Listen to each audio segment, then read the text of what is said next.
So yan, good morning mga ka-PJ. Kumusta ang biyahe kahapon? Marami bang bumiyahe kahapon? Siguro konti lang, Parang balita ko, tiba-tiba daw yung mga bumiyahe kahapon. Kasi konti lang yung bumiyahe na Grab. Busy sa butuhan. Okay, ako din nagpahinga. So ngayon ay ang oras natin ay alas 9:56 na ng umaga, araw ng Martes, May 13, 2025, At ngayon, medyo maaga-aga tayo bumiyahe. Alas 3 lang, bumiyahe na tayo. Meron na tayong 2,700 at 10 bookings. Alright? Ganda ng biyahe kanina. Dire-diretso Malakasong mga nakuha ko, malalayo. Kaya nakasampu pa lang tayo. Ngayon ay nandito tayo sa Baclaran. Okay, so magpapakarwas na muna siguro ako dahil madumi. Umulan kasi nung gabi, Kailangan pakarwas ko muna para hindi nakakahiya sa ating mga pasahero. Doon tayo magpapakarwas sa Buendia. May suki rin ako dyan sa may Buendia Ayos din magkarwas din, mabilis lang So tara, tayo magpapakarwas na muna mga ka-PJ. Let's go! Comment si J YouTube. Tanglas, kuro kayo ka-PJ. Mura manog tubig, gitutoy. Sige tutoy. Huli rin Mura. Gitutoy. Nagkatawa. Woo! Lamig kayo gay. Kasi yung Alfonso, hindi sa mahirap inumin Kahit hindi mo tubigan Hindi kagaya sa mga ibang tapak Yan, favorite ko talaga yun yung Alfonso. Maganda yung pag ininom mo siya, parang smooth lang. Walang sumasabit. Nagkatawa ko sa gitutoy. Parang nagbata rin, nagtutoy rin. Meron pa isang nag-comment si Tulinski Official. Idol, tagay mo pa rin. Sir, kasi pagka minsan may kainuman ka, matagal Dahil kwentuhan napapatagal sa kwentuhan hanggang sa ganyan. Pag inantok na ako na mag-isa, wala na akong intindihin na kasama, bigla na akit sa kwarto, sabay buksan ng aircon, tulog. Pag may kainuman ka, matagal kasi matapos mapupuyat ka bukas, di ka makakabiyahe ng maaga. Pero pag may mga okasyon yan, masarap may kakwentuhan din. Pero pag ganyan na pampatulog lang, okay lang muna, ako lang muna mag-isa. Sabi ni Aiden Gabriel, sinong binoto nyo, Sir Alianza o PDP? Siyempre Sir, PDP tayo. Pero hindi lahat ng PDP binoto natin. Siyempre yung sa tingin natin yung karapat-dapat na umupo, diba? Depende yung kingkoy sa Hindi pwede yung kingkoy lang sa Senado. Doon sa mga bago lang na mga nagko-comment, ito yung tip na isi-share ko sa inyo. Ang ideal talaga pag gusto nyong pumasok sa mga Grab, ganito, taxi, mas maganda pag hindi pa kayo marunong, pumasok kayo sa mga buwan na alam mong malakas. So, alam ko naman na normal na kakabahan kayo, inisip nyo di kayo makaboundary. So maganda pumasok kayo pag nagsisimula pa lang kayo, first time yung pumasok ay yung mga buwan ng December. Yan yung malakas ang biyahe. At saka ganito, summer, kasi malakas ang biyahe, talagang siguradong hindi kayo mahihirapan dahil kahit saan ka pumunta may booking. Halos umuulan talaga ng booking. Yan ang mga magagandang buwan na mapasok ka dito sa Grab Transport, Pagdating ng July kasi yun, medyo matumal yun.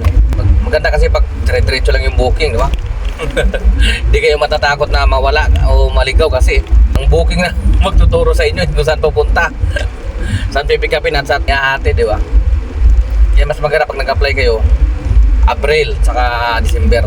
Yan, wala ka talagang kaba dyan na hindi ka makaka-boundary, hindi ka iiyak. Hindi ka talaga luhaan dahil ang booking, kahit saan ka pumunta may booking. Okay? Tsaka payo ko dun sa mga nagbabalak na magpasok ng sasakyan dito sa Grab, tapos kukuha pa lang kayo ng sasakyan, sa mga kasa, financing, di ba? Dapat isubukan nyo munang pumasok sa Grab as driver lang muna, makikiboundary lang muna para ma-experience nyo, kayo mismo makaka-witness kung ano ang kalakaran talaga sa Grab. Mayroon kayong idea Di ba? Halimbawa na lang, pag may sasakyan na kayo nakuha, may idea na rin kayo kung paano ang kalakaran sa paglalakad. Kasi nandiyan na kayo, di ba? Tapos, pasok kayo sa mga grupo para makakuha kayo ng idea kung paano ang kalakaran talaga sa paglalakad ng ano. Para magiging legit yung mga PA nyo. Kasi pag diretso kayo kuha ng sasakyan, tapos di ba, wala pa kayong idea, medyo mahirap. Mas maganda, pasok kayo dito sa Grab para ma-experience nyo rin kung paano, kung kaya nyo ba talaga maging Grab driver, di ba? Baka kasi hindi tayo pare-parehas, di ba? Merong iba talaga hindi sanay. Nakakabago din kasi talaga to. Isipin mo naman yung 14 hours ka mag-ibiyahe. 14 hours, 16 hours. Siyempre kung sarili nyo naman, hindi nakikiboundary, wala yan, basic lang yan. Dahil 3.5 lang kayo, 3,000. Okay na yun may panghulog ka na dyan. May pang gastos ka na, may pang tabi ka na maintenance. Panoorin nyo yung mga yung mga operator, driver. 3,000 lang, 3.5, muuwi na Pero kung nakikiboundary ka talaga, kailangan magdalaro ka talaga sa hanggang 4,000 pag nakikiboundary ka. Diba, 4,000. Boundary mo, palagay natin 1,000. Tapos, gas mo, palagay mo 1,000 din, 2,000. Hindi, may 2,000 ka. Hindi pa kasali doon yung kung naka-receive ka ng mga tip. Diba? Sa pasero. Saka mga incentive. Okay? So, nilampasan ko yung yung pakakarawasan ko sana doon sa may Buendia. May mga nakapila. Dito naman ako dumiretso sa isa kong soke dito sa may malapit kila Ate Leslie. At saka baka dito kumain na rin muna ako dito. Dire-diretso na mamaya. Okay? Sana makarami pa tayo ngayon. Kunti na lang yung natin Kunti na lang yung abulin natin kasi kulang-kulang 3,000 na tayo. 2,700 na tayo Maya-maya 5,000 na pa. Pitix-pitix lang tayo ngayon. Medyo matraffic na rin. Nagsibalikan na siguro yung mga galing probinsya. Ngayon ng madaling araw, napakarami pasahero So ayan mga ka-PJ, ang oras natin ay alas 8:43 na ng gabi, no? At ang earnings natin ngayon ay 6,850 at 25 na bookings. Hindi, joke lang, joke ulit. Kasama kasi incentive dyan, yung Sabado at Linggo pumasok na kayo ng umaga. So ang earnings na talaga natin ngayong araw ay 5,950 at 25 na bookings, ano? Pumasok yung Sabado at Linggo. Kasi yung pumasok lang kahapon, yung yung Lunes hanggang Biyernes.